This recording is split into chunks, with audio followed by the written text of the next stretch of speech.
Si vous nous rejoignez, merci de votre fidélité. Mesdames et messieurs, bienvenue, voici les titres de ce journal. Comment renforcer la coopération avec les partenaires financiers de la Guinée? C'est l'enjeu d'une rencontre qui vient de prendre fin à Conakry. Les échanges devraient permettre d'améliorer les capacités d'absorption des fonds alloués au développement de notre pays. Les secrétaires généraux des institutions d'enseignement public viennent de se retrouver à la baie. Ils ont travaillé sur des textes réglementaires de leur département, une opération pour vulgariser ces textes et assurer leur meilleure application sur le terrain. Et puis nous serons ce soir encore à Tayaki, au quartier Kobaya. Les citoyens de la localité font face aux effets des changements climatiques. Et sur place, vous allez le voir, des initiatives sont en cours pour réaliser des infrastructures et pour inverser la tendance. Voilà pour le sommaire. Bonsoir à tous et bienvenue dans ce journal. Récemment nommé au poste de premier président de la Cour des comptes, Fodé Kanté a reçu en audience par le président du Conseil national de transition en compagnie de son secrétaire général et président de chambre. Il était venu solliciter une franche collaboration auprès du CNT en vue de la moralisation de la gestion publique en Guinée. Robert Siditolno. Cette visite du premier président de la Cour des comptes au CNT intervient 3 mois après sa nomination en janvier 2024. Sous le signe de la franche collaboration entre le CNT et la Cour des comptes, l'entretien entre Fodé Kanté et le président du CNT, Dr Dansa Kourouma, a permis un échange approfondi sur les approches et les axes d'intervention pour la moralisation de la chose publique. En compagnie du secrétaire général et des présidents des chambres, le premier président de la Cour des comptes s'est par ailleurs félicité de la pertinence avec laquelle d'autres questions d'intérêt national ont été abordées. Je sors de cette rencontre très rassuré et très satisfait, surtout en ce qui concerne la future collaboration que nous aurons avec l'institution parlementaire. Et de par les propos tenus par Monsieur le Président du CNT. Nous sommes vraiment confiants et convaincus qu'il y aura une très bonne collaboration entre nos deux institutions. En réaction à la démarche du premier président de la Cour des comptes, Dr Dansa Kourouma n'a pas caché sa satisfaction face à la volonté de son institution d'œuvrer à l'amélioration de la gouvernance économique à tous les niveaux. Et puis je le disais tout à l'heure au sommaire, le Premier ministre a présidé ce vendredi la fin des travaux de la revue des portefeuilles actifs des projets et programmes d'investissement public. Les échanges menés au cours des 3 jours de travaux ont permis de constater les difficultés en matière d'appropriation des projets, les retards accusés dans la mise en œuvre des projets ainsi que la suspension des décaissements en faveur de certains projets au programme. Le Premier ministre invite donc les acteurs impliqués dans la mise en œuvre de ces actions d'intérêt public à beaucoup plus de responsabilités. Hadi Kamara. 3 jours de débat auront permis de cerner les paramètres liés à la gestion des investissements publics. Les cadres sont venus des ministères sectoriels et des unités de gestion des projets. Ils se sont penchés sur un certain nombre d'éléments qui exige la responsabilité de chaque acteur évoluant dans la mise en œuvre des projets d'investissement public. Il s'agit notamment de l'évaluation des contrats de performance au compte de l'exercice 2023. Les présentations et les échanges menés au cours de ces 3 jours ont permis de ressortir le déficit en matière d'appropriation des projets, les retards accusés au démarrage et pendant la mise en œuvre des projets, ainsi que la suspension des décaissements en faveur de certains projets. Le Premier ministre, chef du gouvernement, remercie les partenaires au développement pour leur appui constant dans le financement des projets initiés par l'État. Amadou Ouriba invite également les cadres à faire preuve d'expertise et de loyauté dans la gestion des fonds publics en vue d'assurer les services de qualité aux populations. Nous avons des urgences à gérer. Notre secteur de l'électricité, je ne vais pas le dépeindre, vous le connaissez.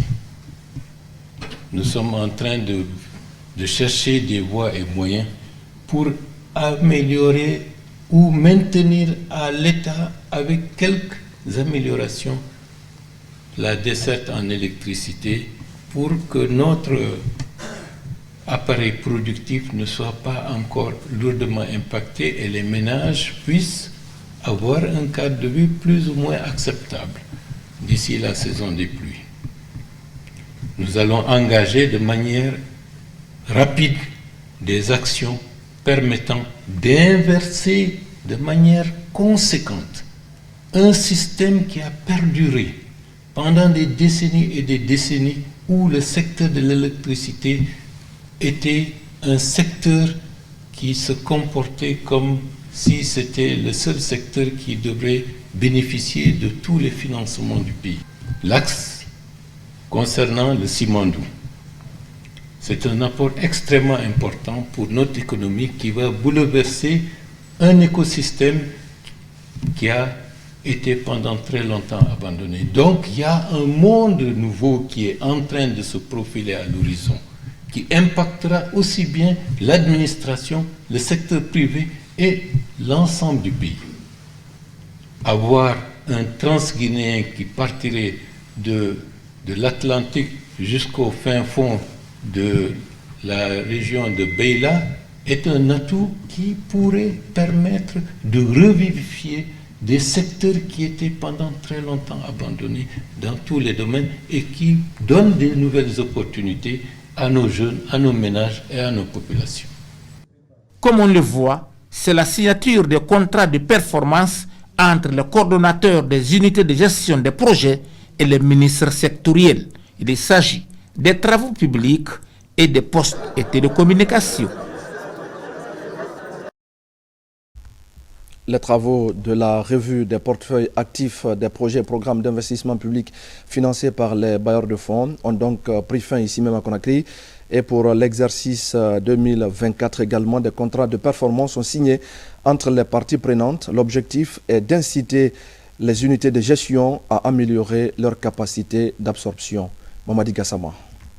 La revue globale des portefeuilles des projets et programmes d'investissement public a été aussi caractérisée par la signature des contrats de performance avec les unités de gestion.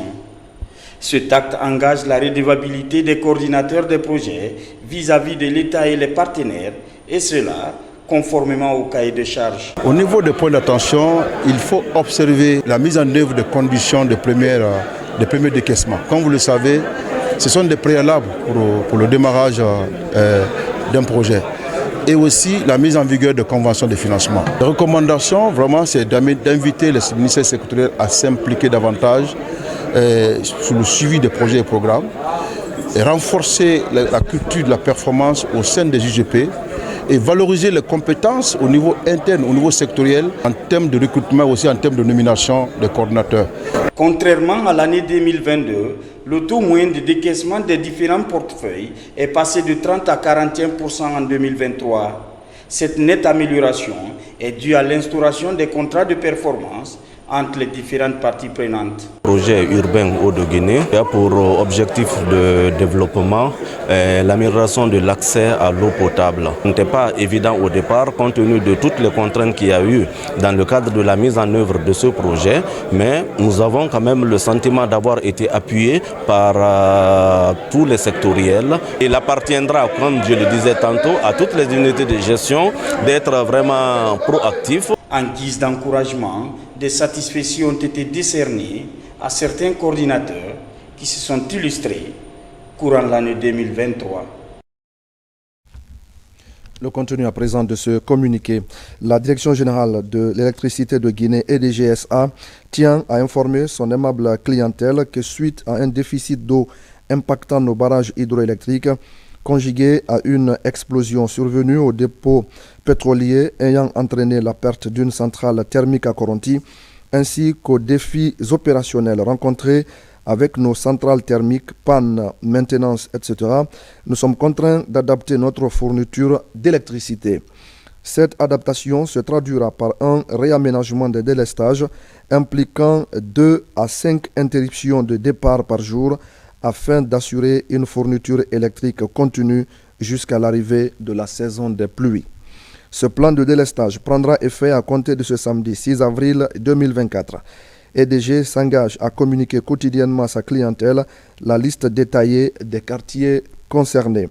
Nous appelons également l'ensemble de nos abonnés, ménages, artisans, commerçants, industries, à adopter une consommation d'électricité plus responsable et économe dans le but de minimiser au maximum ces délestages.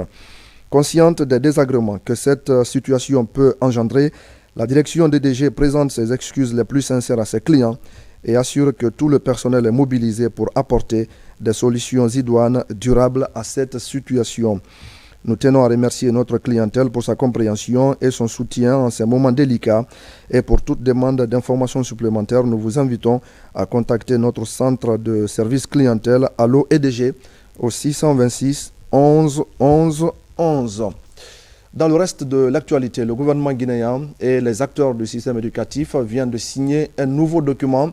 Il s'agit du protocole additionnel relatif au recrutement des enseignants contractuels communaux en situation de classe. Un chronogramme est déjà établi, un comité conjoint de suivi également mis en place. Les parties prenantes s'engagent à respecter le contenu de ce protocole qui vient d'être signé. Mombela Kamara. Le protocole d'accord en date du 27 octobre 2023 portait sur l'identification, la biométrie, l'authentification des diplômes et l'évaluation en pratique de classe des anciens contractuels communaux avant leur engagement à la fonction publique locale. Compte tenu du retard accusé dans l'exécution du contenu de ce protocole, le gouvernement du Premier ministre Amadou Ouriba entend prendre la situation au sérieux. Cette fois-ci, c'est un nouveau document appelé protocole additionnel qui est signé par les différentes parties prenantes des négociations. Vous me parlez de la précarité des enseignants contractuels à l'intérieur du pays. Alors je vous garantis que ce protocole additionnel sera respecté, y compris le chronogramme.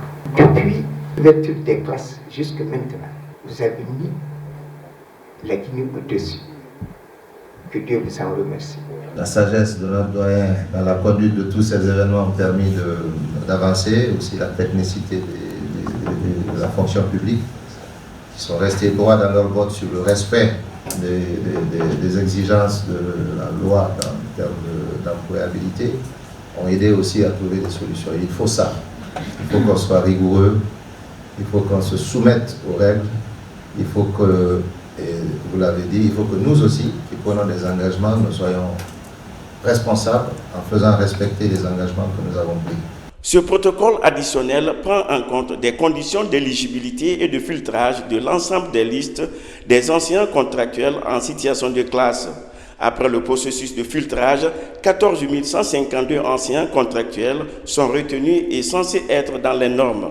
Le chronogramme de recrutement débutera courant avril 2024. Nous avons convenu d'un certain nombre de points inscrits dans ce protocole, mais aussi de leur engagement à la fonction publique au plus tard au mois de juillet 2024. Nous sommes optimistes, nous serons satisfaits lorsque tous ces points seront mis en œuvre. Nous plaçons encore une fois de plus notre confiance au Premier ministre chef du gouvernement et aux 3 ministres signataires de ce nouveau protocole additionnel, et nous les interpellons afin de respecter scrupuleusement le contenu du protocole d'accord dans toute sa plénitude. Les parties prenantes à l'unanimité se sont entendues sur la mise en place d'un comité conjoint de suivi de ce protocole additionnel. Les membres de ce comité conjoint auront pour tâche de faire avancer le contenu de ce protocole pour le bonheur des anciens contractuels. Et voilà qui nous amène à parler de la tournée de prise de contact du ministre du Travail et de la Fonction publique. Faya François Bourouno était ce vendredi à la Bourse du Travail avec le mouvement syndical. Plusieurs questions ont été passées en revue, notamment le respect des protocoles d'accord signés avec le gouvernement, des accords qui s'inscrivent dans le cadre de l'amélioration des conditions de vie des travailleurs guinéens. Mamadi Terna Kamisoko. Le syndicat est partie intégrante des partenaires sociaux du ministère du Travail et de la Fonction publique. Le tripartisme l'exige. Ce vendredi, le ministre de tutelle vient au contact des 13 centrales syndicales du pays réunies au sein du mouvement syndical guinéen. Une première rencontre pour faire connaissance que les syndicalistes ont mis à profit pour réaffirmer leur volonté à travailler avec les autorités avant de décliner quelques préoccupations actuelles du mouvement syndical guinéen. Le mouvement syndical guinéen vous reçoit ce matin pour parler à cœur ouvert et sans tabou de ces préoccupations essentielles qui se résument au point ci-après. 1. De l'application intégrale des accords collectifs signés entre le gouvernement, le patronat et le mouvement syndical guinéen. 2. Du paiement régulier de la subvention des centrales syndicales à l'instar des autres institutions de la République et la régularisation des arriérés qui s'élèvent aujourd'hui à 10,5 milliards francs guinéens. 3. De la protection sociale des travailleurs en activité et des retraités. Le paiement de la pension des retraités de la Caisse nationale de la sécurité sociale conformément au taux appliqué de la Caisse nationale de prévoyance sociale. Des doléances que le ministre du Travail et de la fonction publique dit prendre note. Faya François Bourouno propose aux partenaires sociaux une collaboration saine et franche, bâtie sur le respect mutuel. Et je suis à leur disposition et venir aussi leur tendre la main pour qu'ensemble nous puissions mettre en place les logiques de dialogue constructif, de dialogue sincère, de dialogue franc, mais également de dialogue générateur de paix et de quiétude sociale. Et également réitérer la vision du président de la République qui souhaite que la relation entre le gouvernement et le syndicat soit une relation qui regagne confiance, mais également une relation qui génère un dialogue dynamique. En plus des points déclinés, le ministre du Travail et de la fonction publique et le mouvement syndical ont déjà plusieurs sujets à aborder ensemble les jours à venir. Il s'agit notamment de la situation de l'assainissement du fichier de l'administration avec le blocage de certains salaires et la préparation de la fête internationale du travail. Des questions qui seront traitées au cas par cas par les deux parties dans l'intérêt des travailleurs guinéens.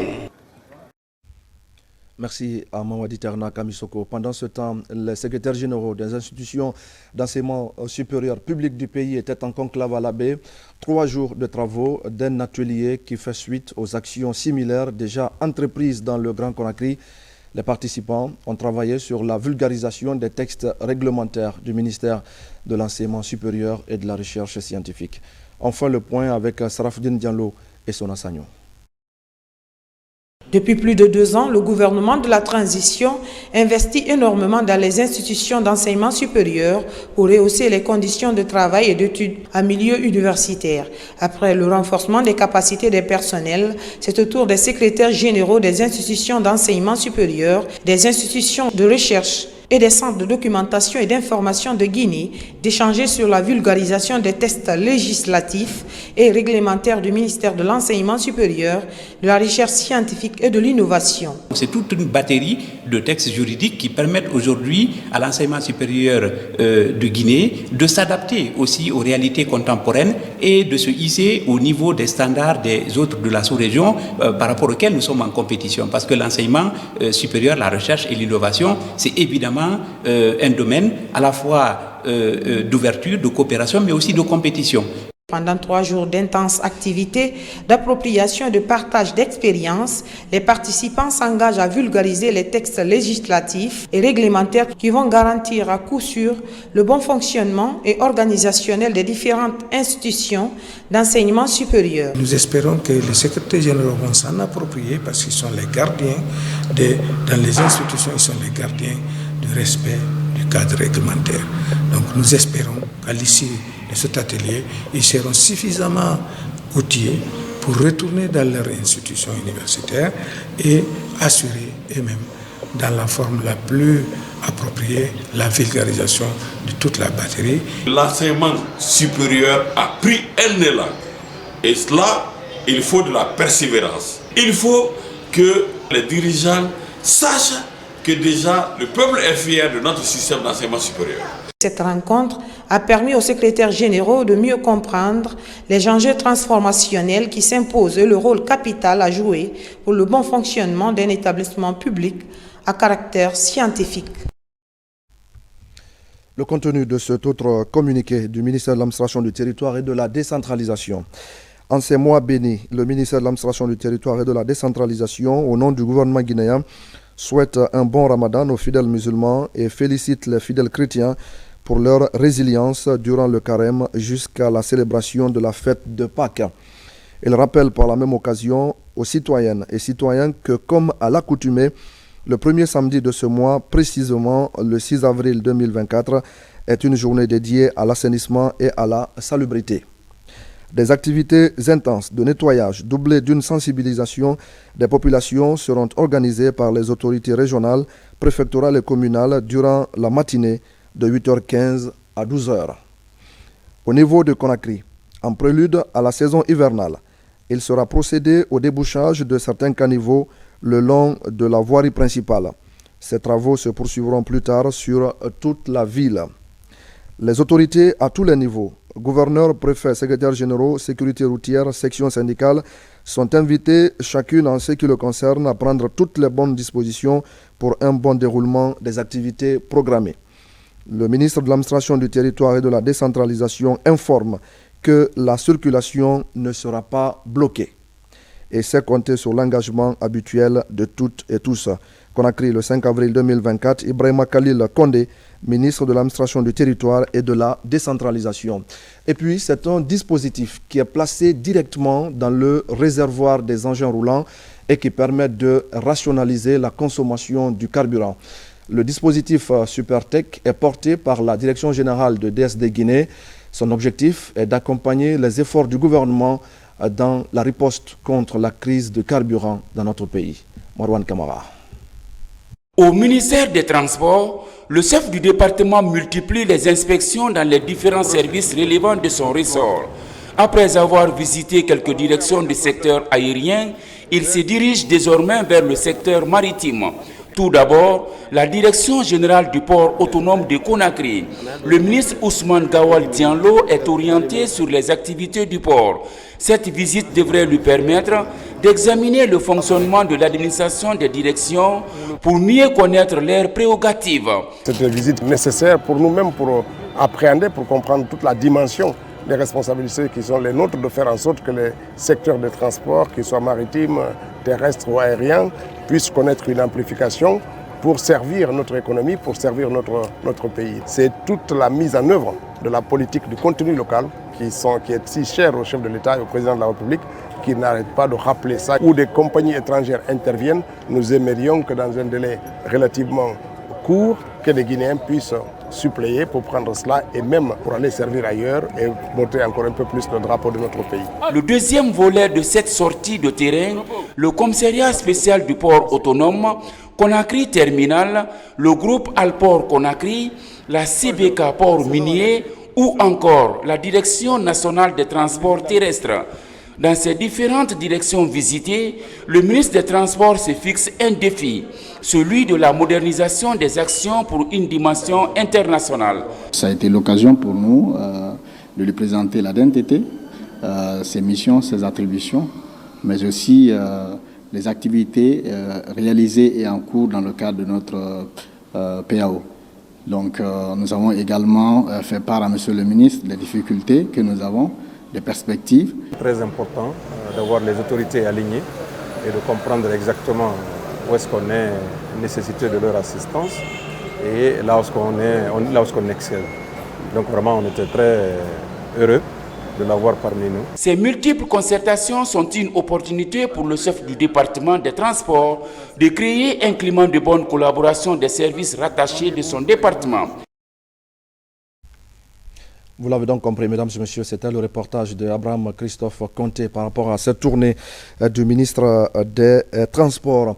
Le reportage sur le dispositif Supertech vous parviendra dans notre rubrique Publi Info. La ministre de la Pêche et de l'Économie maritime est également sur le terrain. Fatima Camara est allée à la rencontre de ses collaborateurs pour comprendre les conditions dans lesquelles ils travaillent. Elle s'engage à étudier l'ensemble des inquiétudes exprimées et à redorer le blason du département pour le bonheur des populations guinéennes. Al-Gassi Moubar. Loin du bureau, Fatima Camara au contact des femmes marieuses. Ici, au marché de Kenyang, la ministre est venue toucher du doigt les réalités de ces femmes. Elle réitère son engagement à œuvrer pour le rayonnement de leur métier, mais aussi du ministère.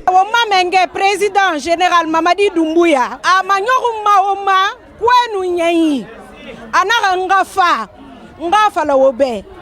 la population Mali, Mali.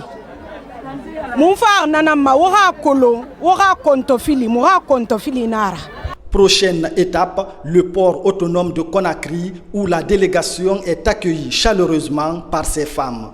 À la CONAPEG, des échanges avec les différentes fédérations de pêche et un appel à une complicité mutuelle au bénéfice des populations. La ministre est en train de nous prouver et de nous montrer qu'elle a la volonté de travailler avec nous. Elle a la volonté de travailler pour vraiment satisfaire la population guinéenne. Je crois qu'elle a bien commencé, elle est venue voir les professionnels et nous sommes prêts à l'accompagner. De là, nous voici à la préfecture maritime, centre d'opération en chantier où les débats étaient axés sur les projets communs à entreprendre pour une bonne gestion de l'ensemble du secteur de la pêche. Pour travailler ensemble, il faut se connaître. Nous nous attendons vraiment à une synergie d'action de tous les acteurs de la mer, pour que vraiment, comme l'a dit madame, que nous puissions répondre aux attentes du peuple de Guinée. Si le dialogue mutuel est installé, on fera face mieux aux crises que nous allons affronter les jours. On ne le souhaite pas, mais je pense que cette collaboration entre nous permet de mieux satisfaire nos populations. Dernière étape de cette prise de contact, l'état-major de l'armée de mer. Une structure de veille et de défense des eaux. Toutes ces rencontres marquent la détermination du département de la pêche à sa tête, Fatima Camara, à réussir sa mission au bénéfice de la population guinéenne. Et puis nous allons nous rendre à présent à Kobaya et nous allons marquer ce soir encore un arrêt à Tayaki. C'est une localité à la fois si proche et si loin de Conakry. Une localité qui, depuis quelques années maintenant, suscite beaucoup de convoitises, ce qui n'est pas sans conséquence pour les habitants qui font face désormais aux effets des changements climatiques. Mais les choses pourront bientôt changer puisqu'une structure vient de lancer sur place la réalisation de plusieurs infrastructures. Mamadou Alpha Baldé pour des explications. C'est un bout de village dans Conakry. Tayaki est présenté comme le seul village de la capitale guinéenne. Derrière ce calme apparent et ses plages, Tayaki est une île qui fait face à une hostilité climatique de plus en plus sévère. Pour aider ces communautés à s'adapter davantage, Green Transformation 2050 décide d'apporter son aide. Des forages, fumoirs et même des latrines vont être réalisés dans la zone. J'étais surpris d'entendre qu'il y a des déplacés climatiques en Guinée. Et nous, c'est quelque chose qui nous interpelle. Ça a été le premier projet sur les pertes et préjudices qui est financé à l'issue d'un appel à projet au niveau continental. Puis améliorer un forage pour permettre l'accès à l'eau, parce qu'ici c'est très délicat comment trouver l'eau potable en voyant la nappe phréatique déjà affectée par l'intrusion saline. Et surtout faire un fumoir qui ne va pas exposer ces bonnes femmes, mais aussi va réduire la pression sur l'écosystème, la mangrove qui est là. Comme bien d'aller, si vous voulez aller dans les toilettes, vraiment c'est dans la bouche. Mais aujourd'hui, si nous rentrons dans le modernisme, on veut changer. Et par rapport à tout ça, on ne peut que remercier l'ONG. Latrine, fumoir, un point d'eau qui n'a jamais existé à Tayaki. Donc le quartier ne peut être vraiment content. Dans cette baraque qui fait office de maison des jeunes, des acteurs se succèdent pour évoquer le phénomène du changement climatique. L'auditoire est sensibilisé sur les enjeux climatiques de l'heure. Il y a un volet de plaidoyer qui consiste ici à faire comprendre à l'État guinéen qu'il y a quelque chose qui est au-delà de l'adaptation et de l'atténuation, à savoir les pertes et préjudices. Il faut commencer à les adresser, augmenter la résilience communautaire, lutter contre les vulnérabilités. Et cela ne peut pas se passer sans une forte sensibilisation. Ça va permettre, n'est-ce pas, à cette population vulnérable par les effets du changement climatique, de pouvoir s'adapter aux effets du changement climatique. Donc c'est une très bonne initiative et le ministère de l'Environnement ne peut que soutenir et féliciter, encourager les membres de cette ONG qui ont bien voulu mobiliser des ressources financières et techniques afin, n'est-ce pas, d'améliorer les conditions de vie de ces populations. Alors que le lancement des travaux est acté par cette pose de la première pierre, le projet renforcer la résilience des communautés face à la migration climatique interne en Basse-Guinée, la réinstallation mais aussi la réinsertion des déplacés climatiques de Kabak à Tayaki prendra fin cette année. Il a été lancé en 2022. Dans l'actualité encore, tous les exportateurs d'ananas du pays étaient réunis cette semaine à Kindia. Une rencontre d'échange pour mettre en place un consortium d'exportateurs. L'initiative fait partie des étapes du projet de relance de la filière ananas financé par l'Union européenne et déjà un bureau provisoire de 7 membres est mis en place. Abdul Karim Kamara. Les éléments du projet de relance de la filière ananas se mettent progressivement en place. À date, grâce à l'expertise de l'ONUDI, les acteurs sont édifiés sur pas mal d'itinéraires techniques, notamment la production et la convention bio de l'ananas, mais aussi l'utilisation raisonnée des pesticides. Mis à part ces acquis, l'heure est à la mise en place d'un consortium des exportateurs d'ananas. L'objectif est de réunir tous les acteurs de l'exportation de la filière ananas afin qu'ils puissent décider de la mise en place d'un consortium qui permettrait d'avoir plus d'actions, agrandir leur éventail d'exportation et aussi conjuguer les efforts pour la commande des intrants, notamment les emballages pour l'exportation. Dans cette salle, les principaux exportateurs d'ananas, au nombre de 18, se retrouvent pour créer ce nouvel instrument. À l'issue des discussions, un bureau provisoire de 7 membres est mis en place. Le volet important pour nous aujourd'hui avec la commercialisation, c'est les exportateurs. Donc il faut qu'on cherche à les structurer, à les organiser pour qu'on puisse mettre en place une consortium. C'est-à-dire ensemble, on peut faire beaucoup de choses. Voilà un peu ce qui nous pousse réellement à œuvrer dans le sens de la mise en œuvre des relations commerciales de l'ensemble des exportateurs pour mieux travailler sur le marché international. Il est attendu des membres de ce bureau provisoire des statuts et règlements intérieurs du consortium des exportateurs d'ananas. Ces éléments juridiques seront soumis à l'approbation d'une assemblée constitutive avant la mise en place d'un bureau par voie électorale. Et puis, mesdames et messieurs, l'on célèbre demain la Journée internationale du sport au service du développement et de la paix. C'est une occasion chaque année de faire la promotion des pratiques sportives et de leur incidence sur le renforcement de la cohésion entre les communautés et d'aider surtout à construire un avenir meilleur et durable. Jibril Kamara. Le sport pour la promotion de sociétés pacifiques et inclusives est le thème cette année de la Journée internationale du sport. En Guinée, le gouvernement de la transition, à travers le ministère de la Jeunesse et des Sports, saisit l'occasion pour promouvoir le sport à changer de comportement et de consolider la paix entre les personnes de tout genre. Dans la résolution 67/296 du 23 août 2023 de l'Assemblée générale des Nations unies, le 6 avril de chaque année est célébrée la Journée internationale du sport au service du développement et de la paix. Le sport étant un moyen d'éducation et de rassemblement pour un monde meilleur, permet de lutter contre les pratiques malsaines pour accéder à l'excellence. La célébration de la Journée internationale du sport est aussi une opportunité d'évoquer les défis et les moyens pour la pratique du sport. Partant de ces principes, le ministère de la Jeunesse et des Sports veut mettre des voies et moyens pour que le sport soit accessible à tous, sans aucune forme de discrimination. En Guinée, la célébration intervient au moment où les autorités sont engagées dans une vaste opération de réforme pour faire du secteur sportif un levier au service du développement et surtout de la consécration. Nous allons continuer de parler de cette journée avec nous sur ce plateau. Le ministre de la Jeunesse et des Sports. Bonsoir à vous, Monsieur Keamou Bogola Haba. Bonsoir. Merci d'avoir accepté notre invitation. Alors, Monsieur le ministre, il y a juste quelques jours, vous preniez fonction à la tête de ce département et ça coïncide justement avec la célébration de cette journée. Tout d'abord, qu'est-ce qu'elle représente pour vous? Dans quel contexte elle intervient? Et nous sommes vraiment honorés que, évidemment, le sport soit, le thème de cette année soit axé sur les sociétés pacifiques et inclusives.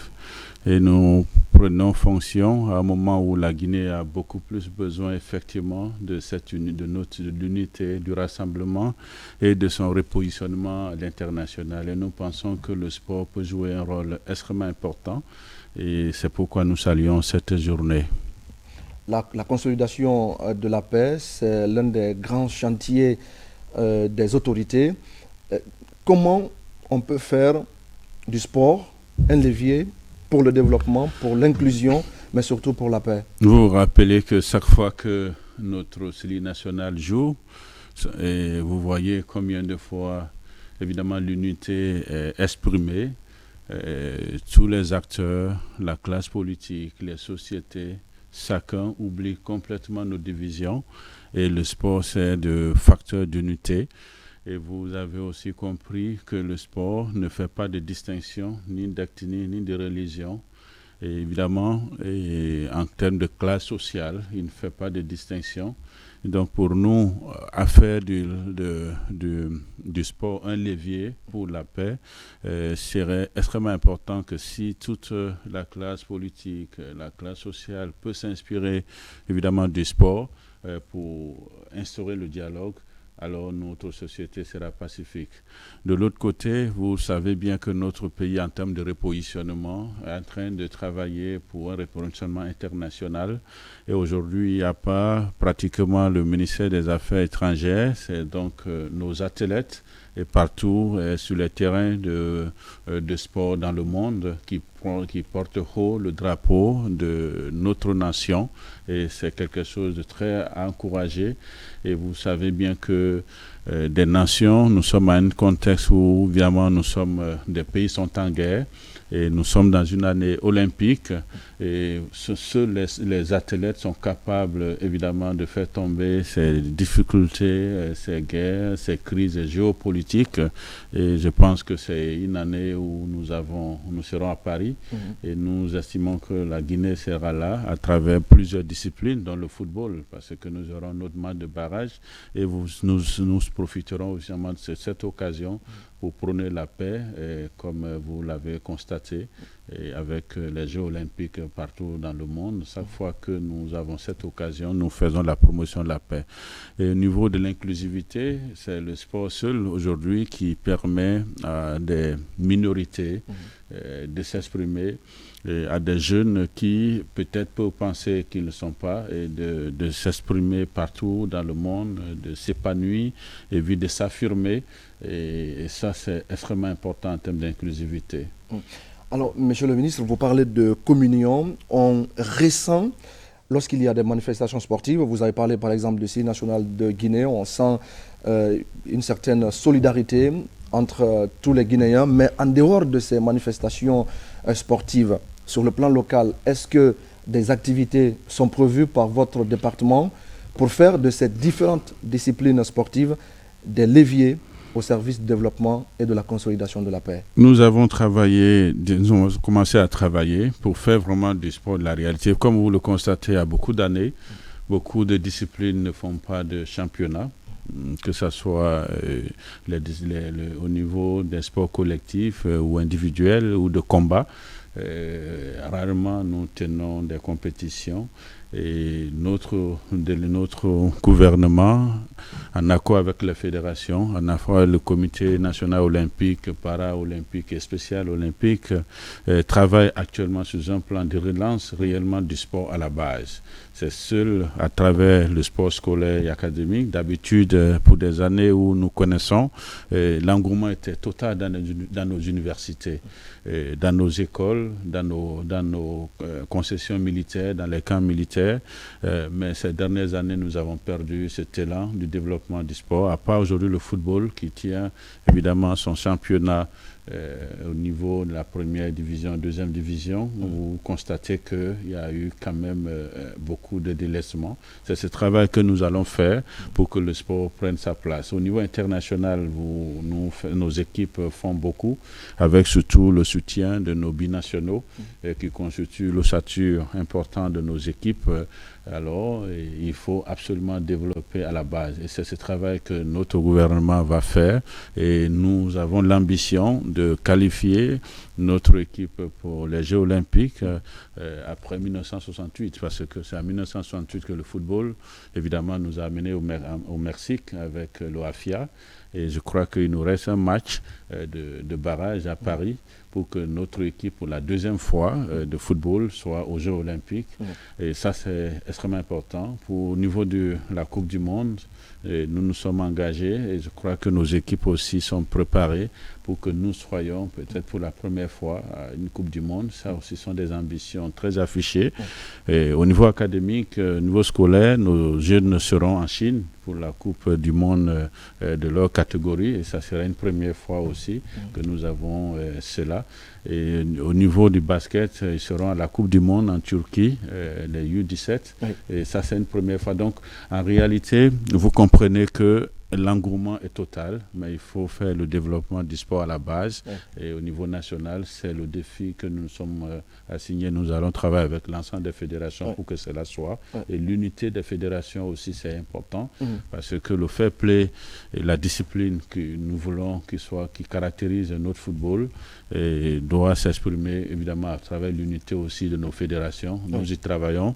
Pour le football, c'est déjà un acquis et je crois que les autres fédérations aussi connaîtront évidemment l'unité pour qu'on ait des associations unies et qui travaillent avec le ministère, ils travaillent avec le comité olympique et les partenaires qui investissent dans le sport pour que nous puissions relever le défi au niveau national. Alors, l'engouement est de taille, vous le dites, mais les défis sont énormes. Aujourd'hui, s'il y a une priorité sur le plan du développement des sports dans notre pays, pour vous, la priorité, c'est quoi? Vous allez vous attaquer tout de suite à quoi? Tout de suite, le premier travail que nous avons déjà commencé, c'est celle de faire tout pour que l'élan international qui a déjà commencé ne baisse pas, c'est-à-dire nos équipes continuent à briller au niveau africain et international, mais nous allons beaucoup plus sur nos plans nationaux, nous focaliser sur le sport scolaire et universitaire, et évidemment sur le sport professionnel avec les académies, avec des académies qui ont déjà commencé à naître, mais il faut créer des compétitions pour ces académies pour qu'ils puissent avoir des compétitions pour les U17, les U16 et ainsi de suite, mais aussi le sport militaire. Et c'est extrêmement important, nous allons nous focaliser sur ces trois piliers importants. Mais la gouvernance aussi est très importante, parce que je peux vous dire, ce sont des milliards de nos francs qui sont aujourd'hui engagés pour le sport. Mais au niveau de la gestion administrative, évidemment, de la gouvernance, il faut y mettre de l'ordre et pour que nous soyons capables d'avoir des régies qui puissent financer le sport, qui demandent beaucoup de fonds au niveau pour le déplacement des joueurs, pour les hôtels, pour évidemment les billets d'avion. Ce sont de grandes sommes, mais aujourd'hui nous n'avons pas une régie. Le fonds d'aide au développement du sport qui a été créé, jusque-là, n'est pas renfloué, elle vit de subventions, alors que nous devons être capables de nous départir de tout cela. Et les sponsors n'arrivent pas à investir pour le moment parce que la médiatisation, elle est très faible. Le sport et les médias vont ensemble. C'est quand les deux se mettent ensemble où vous pouvez avoir évidemment des investisseurs sérieux et des sponsoring sérieux pour pouvoir financer le sport. Et ça, c'est important. Les infrastructures sont en cours et aujourd'hui, notre pays, par exemple, pour le plan du football, n'est pas capable aujourd'hui de recevoir, d'accueillir des matchs de la CAF. Et ce sont des priorités au stade du 28 septembre, au stade de Nongor, qui sont en cours, sur lesquels nous sommes absolument engagés. Et nous venons évidemment d'avoir de bonnes nouvelles aussi pour des stades normés avec la FIFA. Donc je crois que la fédération fera des annonces par rapport à cela, du côté de Mamou, du côté de Farana, du côté de Zérekoré, parce que ces dernières années, le football, les autres sports se sont concentrés dans la ville de Conakry. Oui, bien sûr, il y a nécessité quand même de décentraliser, d'aller à l'intérieur. Alors, rapidement, monsieur le ministre, demain donc c'est la journée internationale du sport au service de la paix et du développement. Quel est ce soir le message que vous avez? Le message, c'est de dire que nous pouvons, avec le sport, nous pouvons nous inspirer du sport pour faire la paix. Nous pouvons nous inspirer du sport pour pouvoir changer nos sociétés. Si aujourd'hui des sportifs qui ont la capacité physique, évidemment, d'être violents, renoncent à la violence et faire le fair play, et évidemment, et mettre de l'enthousiasme, c'est possible. Nous disons aussi aux uns et aux autres que, quelle que soit la passion qui nous caractérise par rapport au sport, ça reste un jeu. Et un jeu, c'est le fair play, c'est la discipline. Et ceux qui veulent parfois, pendant quelques matchs, on a suivi ces derniers moments à Cancan, et des affrontements au niveau du championnat, nous disons aux uns et aux autres que le sport reste un jeu.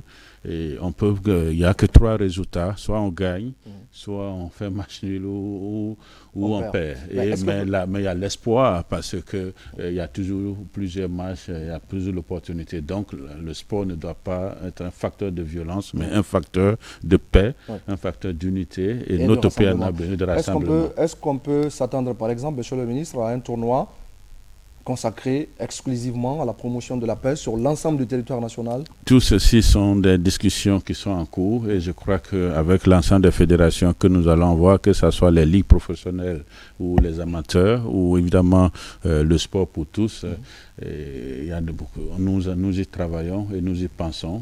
Il y a des années, on n'a pas connu de marathons, évidemment, des jeux. Nous avons beaucoup des olympiades qu'on peut avoir dans les universités, dans les camps militaires. Tout ceci sont des discussions qui sont en cours et je crois que nous allons déployer tout cela avec l'accord des uns et des autres et vous serez tous témoins. Mais nous avons vraiment l'une des priorités les plus importantes, c'est vraiment évidemment d'avoir vraiment une télévision thématique à consacrer à la jeunesse au sport, parce que vous avez imaginé l'ensemble des compétitions qu'on peut avoir avec 10 ou 15 disciplines. Mais aujourd'hui, par exemple, ce n'est que le dimanche, nous avons une seule émission sport, quelques 2 heures, alors que nous avons besoin évidemment que tout ce que les jeunes font dans les écoles soit transmis en direct. Ça permettra de faire la promotion. Nous allons vraiment travailler avec vous, les médias, et je crois que l'ensemble des fédérations vont absolument s'associer à ce grand programme pour que le sport et les médias soient l'une des priorités de notre mandat et de notre gouvernement. Un tandem productif. Merci à vous, monsieur le ministre de la Jeunesse et des Sports, Kéamou Bogola Khaba, qui était l'invité ce soir de ce journal, mesdames et messieurs, pour parler de la journée internationale du sport au service de la paix et du développement. Ce sera donc demain samedi. On en a profité pour parler du développement du sport dans notre pays. Merci beaucoup à vous, monsieur le ministre. Je vous remercie. Pour terminer, des sacs de riz pour les fidèles musulmans de Cancan. C'est un geste de la Fondation Tidiane Koïta pour l'aide et le développement. Le geste vise à faciliter le mois saint de Ramadan pour les fidèles bénéficiaires. Une action donc bien accueillie avec beaucoup de satisfaction, comme le montre ce reportage sur place de Diamo Kaba. La ville de Cancan est la dernière étape du grand partage de vivres dans la savane guinéenne. À la Fondation Tidiane Koïta pour l'aide et le développement, ce moment de réconfort est une tradition. Signe de son attachement aux actions de solidarité, le bon samaritain tend la main aux fidèles musulmans pour mieux faciliter les derniers jours du mois de Ramadan. Ce n'est pas qu'il a l'argent, qu'il a fait ça, qu'il a l'argent, il veut donner ça à tout le monde, c'est pas ça. Il a pensé à Dieu de donner ça à tout le monde. Mais quand même vraiment, aujourd'hui, tout le monde n'a qu'à faire le bénédiction pour Elhadji Tidiane Koïta, pour que Dieu n'a qu'à faciliter ces choses, des affaires dans le monde entier. En participant à ce talent humanitaire, la Fondation Tidiane Koïta pour l'aide et le développement lutte contre les inégalités sociales. Toutes les sensibilités sont touchées par cette campagne de distribution gratuite de vivres. L'année passée aussi, on était là pour la part des personnes handicapées et cette année aussi, c'est la même chose. Je dis grand merci aux donateurs et je formule toutes les bénédictions possibles pour lui. Un grand pas en avant dans le domaine humanitaire. Il s'agit d'encourager la démarche de justice sociale à l'endroit des personnes qui n'ont aucun moyen financier. Par cette remise officielle de sacs de riz, les couches sociales de Baté sont assistées pour les aider à accomplir avec sérénité le 4e pilier de l'islam. Voilà, mesdames et messieurs, c'est la fin de cette édition d'information. Merci à tous de l'avoir suivi. Je vous souhaite de passer une belle soirée en compagnie de nos programmes.